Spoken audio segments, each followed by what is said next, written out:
गुजरात में पटेल आरक्षण की मांग को लेकर स्थिति तनावपूर्ण है। राज्य के कई शहरों में तोड़फोड़ की घटना, आगजनी और हंगामा हुआ है। आरक्षण की आग अहमदाबाद, बड़ोदरा, सूरत, राजकोट, मेहसाणा, जूनागढ़ समेत दूसरे शहरों में फैल चुकी है। कई जगह गाड़ियों और बसों को फूंक दिया गया है। गुजरात में हिंसा उस वक्त फैली जब पटेल आरक्षण की मांग करने वाले आंदोलन के अगुवा हार्दिक पटेल को पुलिस ने हिरासत में ले लिया। इस खबर के बाद हार्दिक पटेल के समर्थकों ने हंगामा शुरू कर दिया। हालांकि हिरासत में लिए जाने के 1.5 घंटे बाद ही पुलिस ने उन्हें रिहा कर दिया, लेकिन देर रात तक बवाल जारी रहा। अहमदाबाद के कई इलाकों में पथराव और आगजनी की घटना हुई। सबसे ज्यादा प्रभावित इलाके रहे घाटलोडिया, राड़ीप, चांदखेड़ा, सीटीएम, नारायणपुरा, एईसी चौराहा, शाहीबाग। अहमदाबाद म्यूनिसिपल कॉर्पोरेशन की कई बसों के शीशे तोड़े गए और कई बसों में आग लगाई गई। अहमदाबाद के स्कूल कॉलेज में आज छुट्टी घोषित कर दी गई है। गुजरात की गृह मंत्री रजनी पटेल के मेहसाणा स्थित घर को भी प्रदर्शनकारियों ने आग के हवाले कर दिया, जबकि नितिन पटेल समेत कई मंत्रियों के घर पर पथराव भी हुआ। वैसे गृह मंत्री रजनी पटेल ने हार्दिक पटेल पर पुलिस के लाठीचार्ज के लिए जांच कमेटी का गठन किया है। मुख्यमंत्री आनंदीबेन पटेल ने लोगों और प्रदर्शनकारियों से शांति बनाए रखने की अपील की है। मैंने आदेश दिया है कि कैसे संजोग हुए कि जिसकी वजह से लाठीचार्ज करना पड़ा। जैसे ही अहवाल आएगा तुरंत हम कार्यवाही करेंगे, लेकिन गुजरात के सभी प्रजाजनों को मैं निवेदन करती हूँ, अपील करती हूँ कि आप शांति रखिए। हार्दिक पटेल ने आज पटेल आरक्षण के समर्थन में गुजरात बंद का ऐलान किया है। हार्दिक पटेल ने सरकार से कहा है कि या तो पटेल समुदाय को आरक्षण मिले या फिर आरक्षण की प्रक्रिया को ही खत्म कर दिया जाए। हालांकि पटेल ने एक वीडियो जारी करके शांति बनाए रखने की अपील भी की है। गुजरात के सूरत और मेहसाणा में कर्फ्यू लगा दिया गया है, जबकि कुछ शहरों में धारा 144 भी लगा दी गई है। एहतियात बरतते हुए पुलिस ने सूरत में शूट एट साइट के ऑर्डर भी दे दिए हैं। अहमदाबाद में सरकार ने मोबाइल इंटरनेट सेवा पर प्रतिबंध लगा दिया है।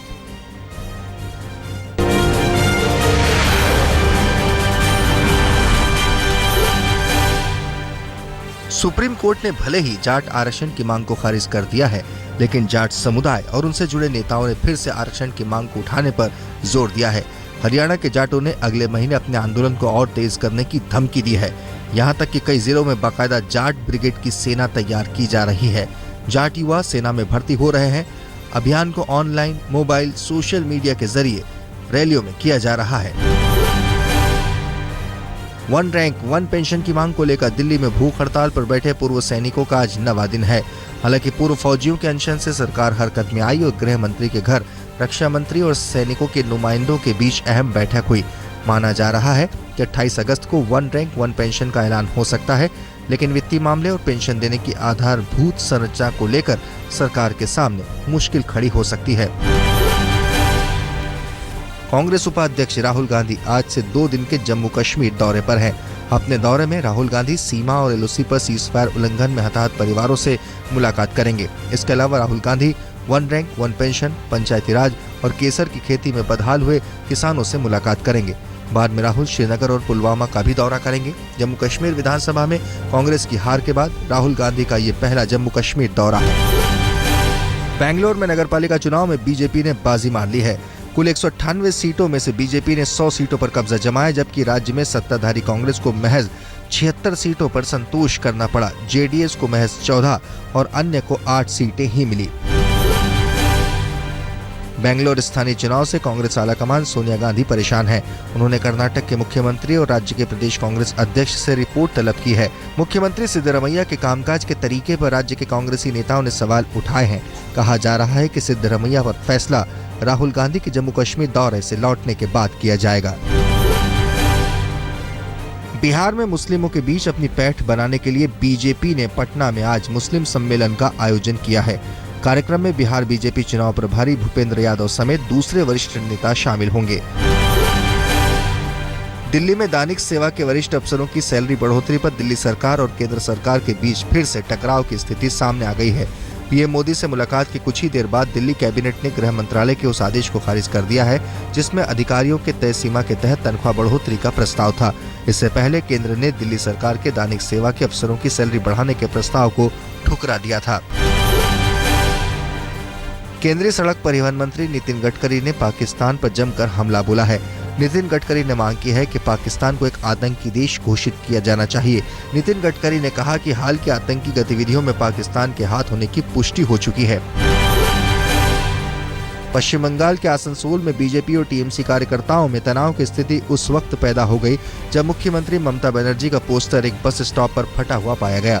टीएमसी ने आरोप लगाया है कि इसके पीछे बीजेपी कार्यकर्ताओं का हाथ है, क्योंकि केंद्रीय मंत्री बाबुल सुप्रियो के कार्यक्रम में शामिल लोगों ने ममता बनर्जी के पोस्टर को फाड़ा है।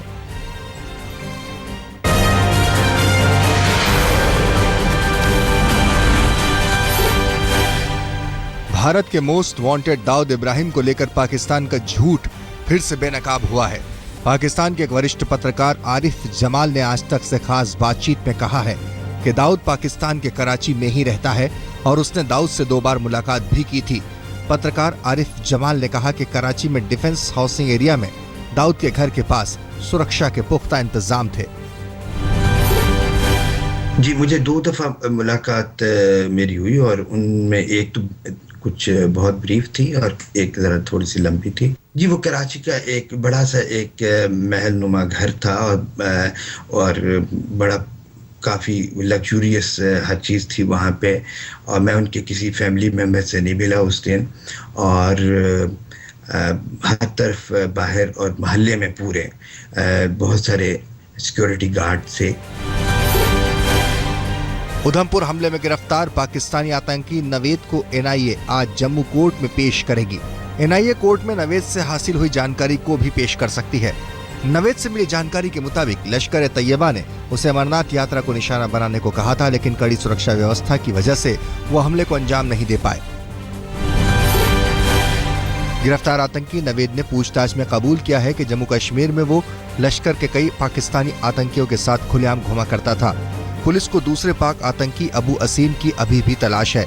इसके अलावा आतंकी नवेद ने दक्षिण कश्मीर के लश्कर चीफ अबू कासिम और अबू दुजाना के बारे में भी सुरक्षा अधिकारियों को जानकारी दी। जम्मू कश्मीर में कुपवाड़ा जिले के नौगाम सेक्टर में भारत ने पाकिस्तानी गोलीबारी का मुंहतोड़ जवाब दिया है। जानकारी के मुताबिक नौगाम सेक्टर में एलओसी पर भारत की ओर से फायरिंग में 3 पाकिस्तानी फौजियों की मौत हो गई। इससे पहले पाकिस्तान की ओर से हुई गोलीबारी में भारत का एक जेसीओ शहीद हो गया था। केंद्र सरकार ने भारत में 2011 के हिसाब से धर्म पर आधारित जनगणना के आंकड़े जारी कर दिए। जनगणना के आंकड़ों के मुताबिक जनसंख्या में सबसे ज्यादा वृद्धि दर 24.6% मुस्लिमों की रही है, जबकि हिंदुओं की तादाद 16.8% की दर से बढ़ी है। देश में हिंदू आबादी 96.63 करोड़ है, जबकि मुसलमानों की जनसंख्या 17.22 करोड़। हालांकि कुछ सियासी दलों ने धर्म आधारित आंकड़े जारी करने के वक्त पर केंद्र से सवाल पूछा है। पुणे के एफटीटीआई फिल्म संस्थान में पूर्व कर्मचारियों ने केंद्र सरकार से मांग की है कि उन्हें भी सरकारी भविष्य निधि फंड के दायरे में शामिल किया जाए। 198 पूर्व कर्मचारियों ने मांग की है कि उन्हें फैमिली पेंशन का लाभ मिलना चाहिए। उनका कहना है कि संस्थान के 198 पूर्व कर्मचारियों में से 4 की आर्थिक स्थिति बेहद खराब है। आज सुप्रीम कोर्ट में 2 भारतीय मछुआरों की हत्या के आरोपी इटली के नौसैनिकों के केस में सुनवाई हुई है। इससे पहले भारत में सुनवाई को चुनौती देने वाली इटली की अर्जी पर सुनवाई करते हुए यूएन के एक ट्रिब्यूनल ने दोनों देशों को इस मामले में कानूनी कार्रवाई रोकने के लिए कहा था। देखना होगा कि सुप्रीम कोर्ट इसके मद्देनजर क्या रुख अपनाता है।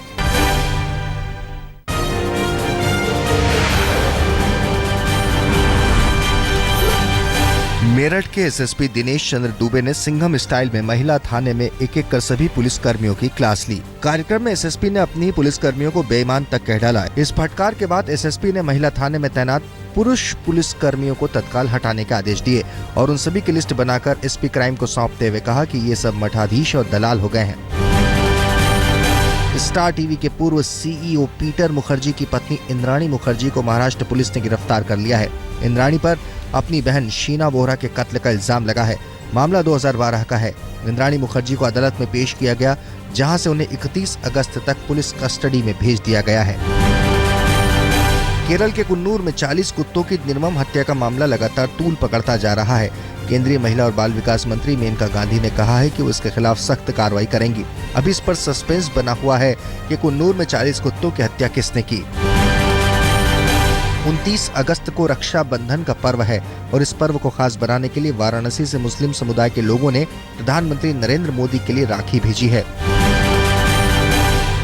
मुंबई में टीम इंडिया के पूर्व क्रिकेटर सचिन तेंदुलकर ने अनाथालय जाकर अनाथ बच्चों से मुलाकात की। बच्चे भी अपने बीच में दुनिया के महान क्रिकेटर सचिन तेंदुलकर को पाकर बेहद खुश हुए। सचिन इससे पहले भी चैरिटी के कामों में कई बार हिस्सा ले चुके हैं। दिल्ली में फिर से दिखा गैंगवार का खूनी चेहरा। बाहरी दिल्ली के महावीर हॉस्पिटल में खड़ी इस वैन में गैंगस्टर नीरज बवाना और उसके 6 साथियों और नीतू दाबोदिया गैंग के पारस और प्रदीप को रोहिणी कोर्ट से वापस तिहाड़ जेल लाया जा रहा था। तभी नीरज बवाना के इशारे पर वैन के भीतर पारस और प्रदीप का कत्ल कर दिया गया।